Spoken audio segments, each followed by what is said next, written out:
Buenos días, buenas tardes o buenas noches con todas las personas que están viendo este video. Soy Nelson Berú y hoy estamos en el día 24 de septiembre. Vamos a estudiar Ezequiel 43, 44 y 45. Estamos en el penúltimo día del libro de Ezequiel. Mañana, el último día con los capítulos finales de Ezequiel. Y después, Daniel. Vamos a ver qué pasa con Daniel. Pero bueno, al fin hemos llegado a este libro tan esperado. Yo de manera especial lo he esperado muchísimo. Les aseguro que tal vez he sido el más emocionado por estudiar el libro de Daniel. Lo estudié hace mucho tiempo, de hecho, pero no con todo el conocimiento que hemos adquirido a lo largo de este año bíblico. Así que yo creo que vamos a verlo de una manera tan diferente como nunca se ha visto el libro de Daniel. Y bueno, una vez más agradecer a todas las personas que colaboran con el Ministerio de Profecías Bíblicas. Muchas gracias de todo corazón y de verdad. Y bueno, sin más preámbulos, vamos a hacer una pequeña oración para comenzar el estudio del día de hoy. Así que oremos, ¿ya? Padre nuestro que estás en el cielo, santificado sea tu nombre, mi Señor. Gracias por un día más de vida. Una vez más, mi Señor, estamos aquí ante tu presencia para darte las gracias, mi Dios, por todo lo que haces por nosotros. Ayúdanos a seguir adelante, ayúdanos a efectuar este año bíblico, mi Señor. Inspírame una vez más, no sean mis palabras, sino las tuyas a través de mí, mi Señor. Permítenos lograr todo lo que hemos propuesto en tus planes, mi Dios. Sabemos que estás cerca tu venida. Y por eso, mi Dios, ayúdanos a buscar la santidad y prepáranos, mi Dios, para ese gran evento. Te lo pedimos todo sin merecerlo, en el nombre de Cristo Jesús. Amén. Muy bien, empezamos con el capítulo 43 y comienza así. Me llevó a la puerta de oriente. Vi que la gloria de Dios se venía de oriente, su voz como la voz de muchas aguas, ¿no? La tierra resplandecía con su gloria. Bueno, aquí la cosa comienza a cambiar un poquito. Es muy diferente a lo que vimos en el día, en el día de ayer. Disculparán el video de ayer, pero fueron medidas nomás, ¿no? Entonces, yo igual les dejé estas imágenes que les va a servir muchísimo para entender todo lo que se decía ahí, ¿no? Entonces, mira, aquí se ve la gloria de Dios, que venía ¿de dónde? De Oriente. Interesante. ¿De dónde venía la gloria de Dios? De Oriente. Dios siempre viene ¿de dónde? De Oriente. ¿Y su segunda venida dónde va a ser? De Oriente. Y bueno, eso nos va a ayudar mucho cuando lleguemos a Daniel 11 y cuando lleguemos también a Apocalipsis 16, Oriente. No se olviden de esto, Oriente, ¿no? Ténganlo en cuenta, ¿ya? Muy bien, ¿qué más dice? La visión fue como la visión que se describe Ezequiel en sus primeros capítulos, la visión en el río de Quebar, ¿no? La gloria de Dios entró por oriente, el Espíritu me llevó adentro y la gloria llenó la casa. Alguien me habló desde el templo, me dijo que ese era su trono, el lugar de la planta de sus pies. Aquí habitaré en medio de Israel para siempre y nunca más profanarán mi templo. Bueno, este templo que lo vemos de una imagen a color ilustrada aquí, esto es la posadera de los pies de Dios, ¿no? Hace una referencia obviamente a su magnificencia y a su grandeza y a su gloria. Esto que pudo haber costado una fortuna literalmente poder hacerlo con todos los tesoros de este mundo, por así decirlo. Es como por ejemplo el templo de Salomón era increíblemente caro. Estamos hablando de miles de millones de dólares, en serio. Eso es lo que más o menos se estima con todos los materiales que se utilizó. Miles de millones de dólares. Estamos hablando como de 1.000 millones de dólares y algo más, casi 2.000 millones de dólares. Valió hacer el templo de Salomón. Y esos, por usar un número redondo, 2.000 millones de dólares en construcción, en oro y toda la artesanía, y quién sabe, pudo haber valido hasta mucho más. Apenas era la posadera de los pies de Dios, apenas, ¿no? O sea, esto no significa que Dios está humillando el esfuerzo humano, no, sino que el esfuerzo humano nunca va a alcanzar la gloria divina, ¿no? De buenas a peor, podemos hacer algo para que Dios ponga los pies ahí con todos los esfuerzos de nuestros corazones, ¿no? Entonces, eso, mis queridos hermanos. Sigamos, y bueno, todo este templo iba a ser simplemente la posadera de los pies de Dios, ¿no? Podríamos decir el tapete de Dios, mejor dicho, usar una palabra un poquito más acertada, ¿no? Ya, y nunca más profanarán mi templo con sus homicidios, ¿no? Por ejemplo, aquí el versículo 7 habla de los cuerpos muertos de sus reyes. Bueno, realmente se refiere ahí se me fue la palabra. a las abominaciones que cometieron los reyes de Israel, porque acuérdense que dentro del templo estaba prohibido los cadáveres, a diferencia de hoy en la actualidad, por ejemplo, las iglesias católicas que están cubiertas de cadáveres, ¿no? Aquí era todo lo contrario. Entonces, más seguro se refiere a todas las abominaciones o asesinatos que se cometieron, ¿no? En nombre del templo o que cometieron los reyes, ¿no? Ellos profanaron mi nombre, por eso los aniquilé en mi ira. Ahora que alejen de mí su fornicación y los cuerpos de sus reyes, o los homicidios de sus reyes, y habitaré siempre con ellos. Ezequiel, muéstrale a Israel esta casa para que queden avergonzados de sus pecados, ¿no? Descríbeles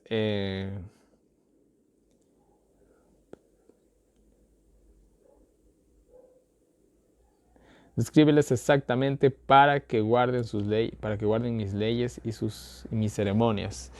O sea, este nuevo templo, acuérdense que el otro había sido destruido, este nuevo templo, él iba a ser justamente para que el pueblo de Israel sea fiel, pero como les dije, nunca más se volvió a hacer, ¿no? La ley de la casa, que todo su recinto y alrededores será santo. Bueno, y aquí nos habla de las medidas del altar que se iba a poner ahí, que también lo podemos ver en las imágenes ilustrativas, ¿no? Alrededor de él dice había una fosa de 0.50 centímetros de ancho y 0.50 centímetros de fondo y 0.25 centímetros de ancho. Bueno, había una especie de canal, acuérdense que esa canal era justamente para que por ahí se drene la sangre, ¿no? Está describiendo un poco el altar, simplemente las medidas, ¿no? 2 metros de alto, 1 de ancho, el fogón de 2 metros con 4 cuernos en el altar, 6 metros de ancho y 6 metros de largo, era un cuadrado perfecto. El arca de 7 metros de largo y ancho alrededor de todo el altar, un borde de 25 centímetros, ¿no? Bueno, simplemente las medidas del altar, nada más. Que se las pueden encontrar tranquilamente también en los diagramas que les puse, ¿no? Déjenme ver. Sí, ahí está todo. Muy bien. Sigamos, ¿no? Me dijo que estas eran las órdenes para el altar. A los sacerdotes, mira, aquí son ciertas órdenes que ya conocemos. A los sacerdotes les darás un becerro para expiación. Su sangre pondrán en los cuernos del altar. Eso también se hizo, se hizo en el templo de Salomón, a los 4 ángulos de la base y el borde,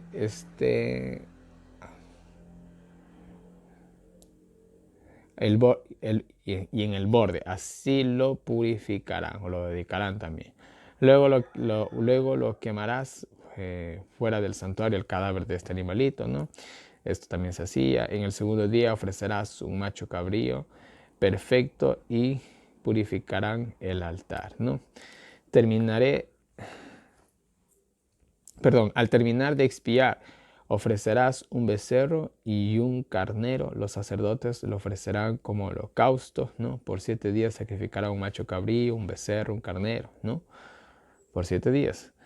Y así consagrarán, ¿no? Y bueno, simplemente cómo consagrar el altar, las medidas del altar, nada más. Cosas que ya hemos visto. Se repite bastante lo que ya hemos visto tanto en el templo de Salomón como también se vio más específicamente en el tabernáculo de Moisés. Y vamos al capítulo 44, que han sido capítulos un poco repetitivos, de hecho, los finales, ¿no? Ya conocemos todas estas leyes.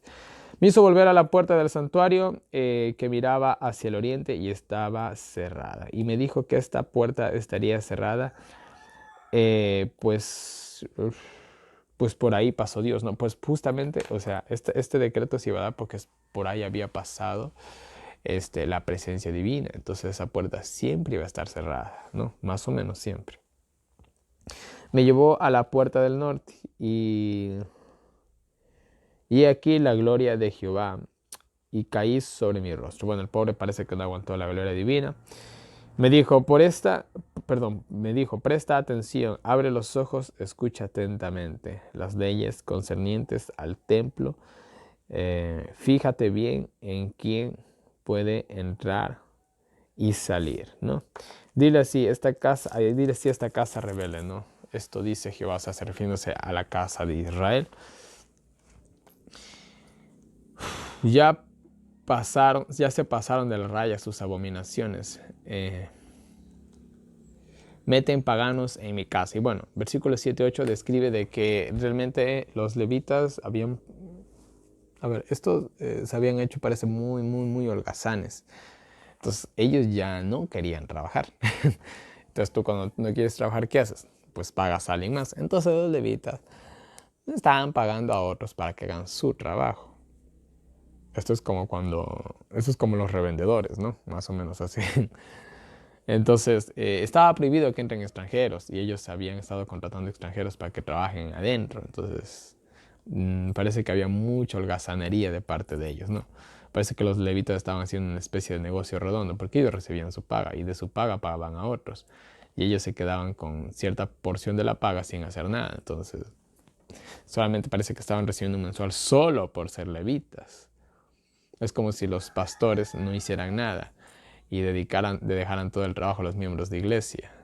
Es como si se les pagara solo por llamarse pastores y estar atendiendo llamadas y solucionando problemas. Bueno, dejémoslo nomás ahí. Ustedes me entendieron. Así han invalidado mi pacto, pues ellos tenían un pacto, una especie de contrato, podríamos decirlo, entre ellos y Dios, ¿no? Bueno, etcétera, etcétera. No han guardado mis ordenanzas, más bien pusieron a paganos en los cargos, ¿no? Bueno, Jehová dice que ningún extranjero entrará en el templo, estaba prohibido, ¿no? E incluso había un recinto, ¿no? Alrededor del templo, eso se vio en el templo de Salomón, donde podían entrar los paganos hasta cierto límite, y de igual manera se ve en el templo más adelante de Herodes, que había cierto lugar para los paganos, ¿no? Pero no podían entrar adentro, ¿no? Podrán servir en los trabajos más bajos, ¿no? A ver. Perdón. Los levitas que se alejaron tendrán que pagar. Podrán servir en los trabajos más bajos. O sea, estos levitas que se habían pasado de sabidos, podríamos decir, se les designó las tareas más pequeñas, o sea, no las tareas más humillantes, sino pequeñas simplemente, ¿no? Pues me fueron infieles, no harán las cosas santas, ¿no? Estarán en custodia del templo y sus servicios.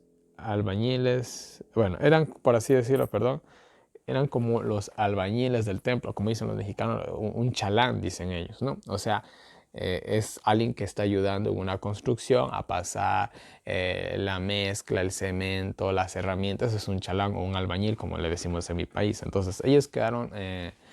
estos que habían sido infieles quedaron bajo ese tipo de trabajos. Que trabajo es trabajo, mis queridos hermanos. Yo creo que hay gente que incluso, por ejemplo, de los trabajos más humildes que se ven, es, por ejemplo, hay gente que vende caramelos en la calle.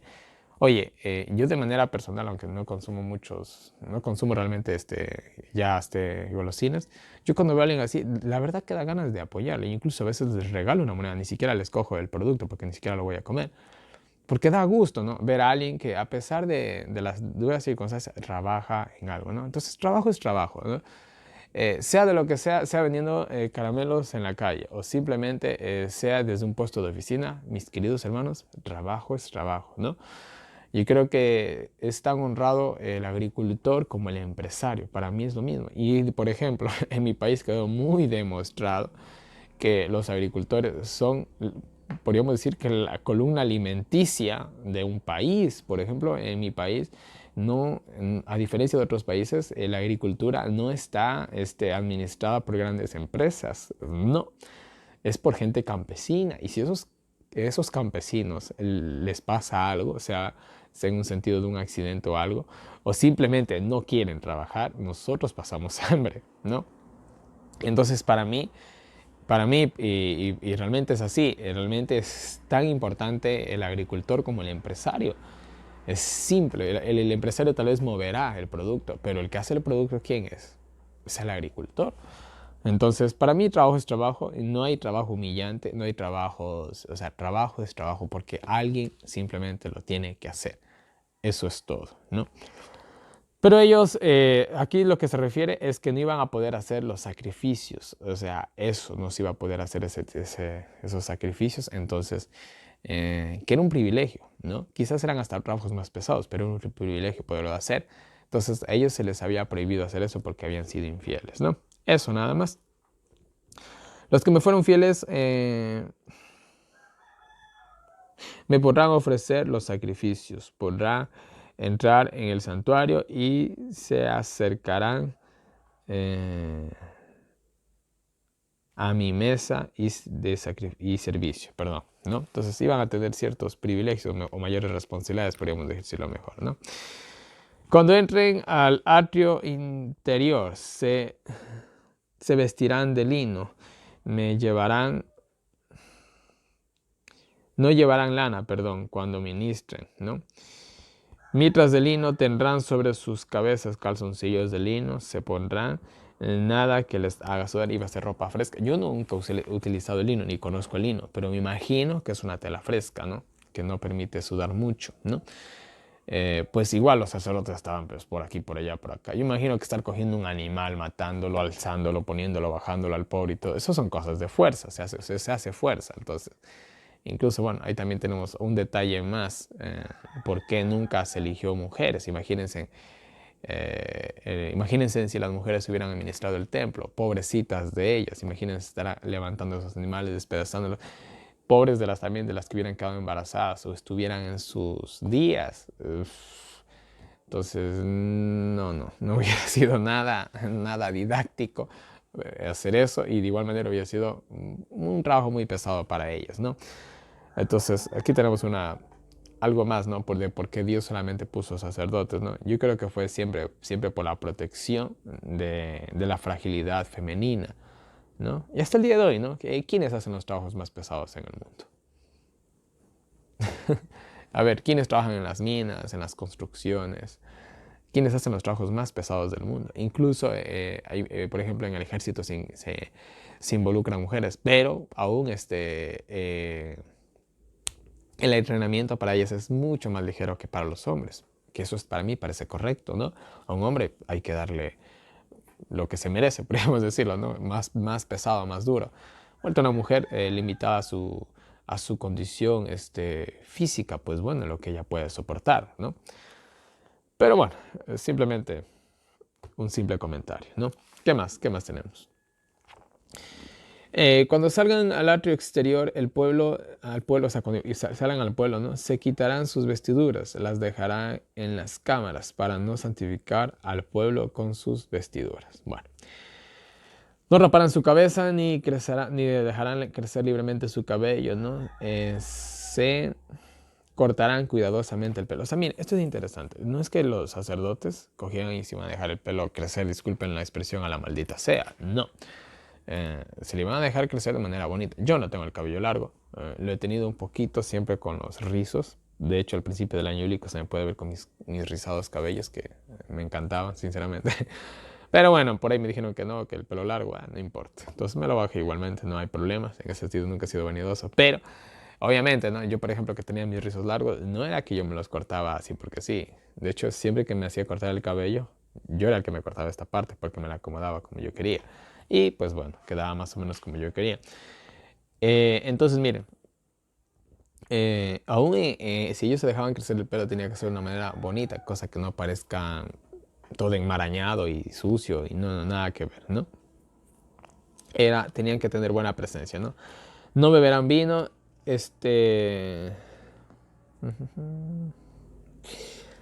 aquí, por ejemplo, en el versículo 22 se dan leyes para lo que eran los sacerdotes comunes, no para el sumo sacerdote. Y dice, como esposa tomarán una virgen de Israel, ¿no? O una viuda de un sacerdote, ¿no? Que también sea de Israel. Pero el sumo sacerdote solamente podía casarse con una virgen, no podía casarse con una viuda, ¿no? Enseñarán a mi pueblo entre lo santo y lo profano y lo limpio y lo impuro, lo cual no muchas de las veces sucedió, pero bueno. Juzgarán en los pleitos, guardarán mis ordenanzas y mis fiestas y mis sábados. Incluso aquí el sábado se lo pone por separado de las fiestas, porque las fiestas también se las conocía como sábados o reposos, ¿no? No se acercarán a muerto, a menos que sea padre, madre, hermano, hermana, hijo o hija. Pero en el caso del sumo sacerdote, ni por la madre se podía guardar luto. Eso también ya lo vimos en el Pentateuco. Después del luto, contarán 7 días hasta que queden purificados, ¿no? Cuando entren ofrecerán expiación, dice Jehová, yo seré su posesión y no tendrán tierra, los sacrificios comerán como su porción, las primicias también, eso ya hemos visto todas esas leyes. Nada muertecino comerán, o sea, ningún animal que haya muerto o haya sido despedazado, sino un animal que se lo coge y se lo mate en el acto, ¿no? Y bueno, todo eso ya lo vimos en el Pentateuco. Vamos al capítulo final del día de hoy, capítulo 45, y nos dice, comienza así: cuando repartáis por suerte la tierra en heredad, consagraréis a Jehová una porción de la tierra de longitud de 25,000 cañas. Bueno, realmente aquí deberían de ser codos, parece que hubo un error en la traducción. Y 10,000 de ancho, esto será santificado en todo su término alrededor. Y aquí están las medidas de todo eso para que no se me hagan, para que no se me rompan la cabeza, mejor dicho.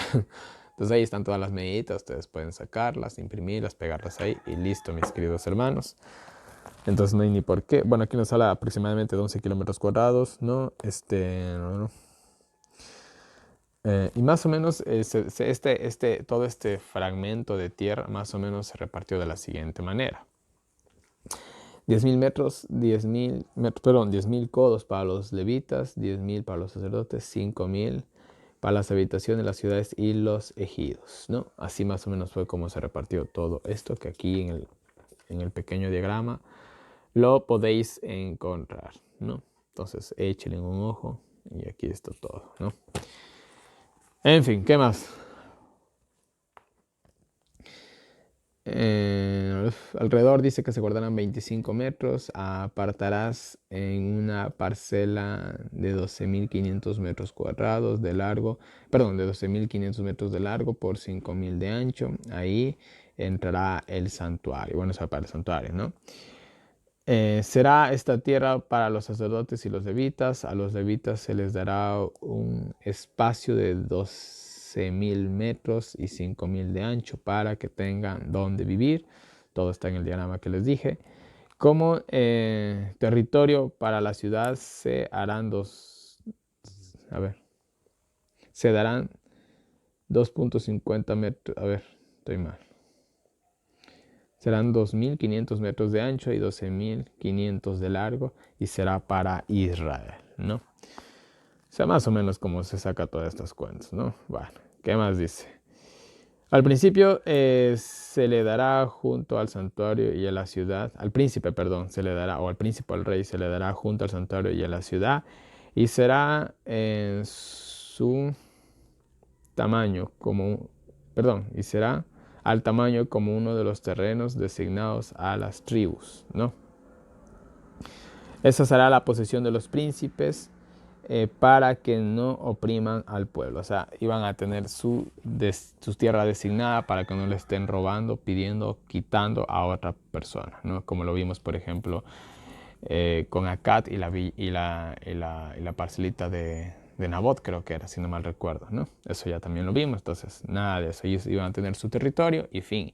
Y justamente colindaba con el santuario de un lado y del otro, de derecha a izquierda, de oriente a occidente, ¿no?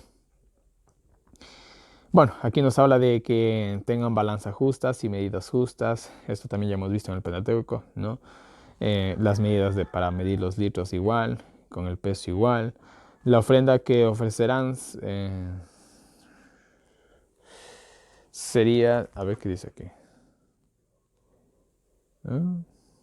Sería una sexta parte de un efa de amer de trigo, igual que de cebada, 2 litros de aceite por cada 200 litros. Bueno, aquí nos dan unas medidas, por ejemplo. ¿Dónde fue que lo anoté esto? No, esto lo anoté al otro lado, creo. Por ejemplo, aquí nos dice que una efa equivale a 22 kilos de cereal, un hin a 3,5 litros de aceite, ¿no? Entonces son las medidas. Incluso hay muchas Biblias que vienen con esas medidas, ahí las pueden coger y consultar, ¿no? Esas son las ofrendas que se iban a dar al rey. También se iba a dar un cordero de cada 200, ¿no? Todo el pueblo lo dará como ofrenda al rey. En las fiestas el príncipe proveerá los animales por el pecado igual. O sea, por las ofrendas de pecado igual también se iba a dar, ¿no? También las ofrendas de cereales, ¿no? Las ofrendas para la comunión y por los pecados de Israel. Todas estas ofrendas iba a proveer el príncipe, que eso lo vimos en un par de fiestas que se hizo, ¿no? Y fue muy bonito y todo el pueblo se gozó. Y bueno, dice que el primero del mes primero de purificación, purificarás, perdón, el santuario con una vacada, ¿no? El sacerdote tomará la sangre, pondrá en los postes del altar, postes del atrio, ¿no? Lo mismo harás en el 7, lo mismo harás en el día séptimo, sí, en el séptimo día del primer mes, ¿no? Los que pecan por ignorancia, ¿no? En Pascua de igual manera, ¿no? Bueno, aquí se describe un poquito más de ofrendas de lo que ya se hacía. Acuérdense que la Pascua fue bastante modificada a lo largo de los años, eso lo vemos hasta la época de Jesús. ¿Qué más dice? El rey dice, en ese día sacrificará por él y por el pueblo un becerro o un torete, ¿no? En los 7 días se ofrecerá 7 y por el pecado un macho cabrío, o sea, 7 becerros y un macho cabrío, ¿no? Por día. ¿Qué más tenemos? Con cada becerro y carnero un efa y un hin de aceite, ¿no? Y bueno, también nos habla aquí de la fiesta de tabernáculos en el versículo 25 y listo. Son cosas que ya hemos visto, así que no vale la pena repetirlo. Todo eso ya vimos en el Pentateuco.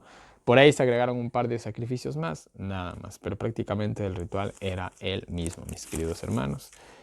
Y ya, este ha sido el estudio del día de hoy, un poquito más largo que el de ayer, pero bueno. Y mañana seguimos con la parte final del libro de Ezequiel y proseguimos con el fascinante e increíble y fantástico libro de Daniel, que nos está esperando con todas las ganas del mundo. El segundo libro más esperado, sé que el libro más esperado ha sido y será Apocalipsis. Pero bueno, por lo pronto vamos con Daniel y sus fascinantes y complicadas profecías. Pero bueno, mis queridos hermanos, una vez más en pantalla tienen toda mi información de contacto por todas las personas que me quieren agregar a WhatsApp para recibir los enlaces de Daniel Bíblico, los audios de Daniel Bíblico, preguntas, sugerencias, correcciones, cualquier cosita la va a llegar por ahí.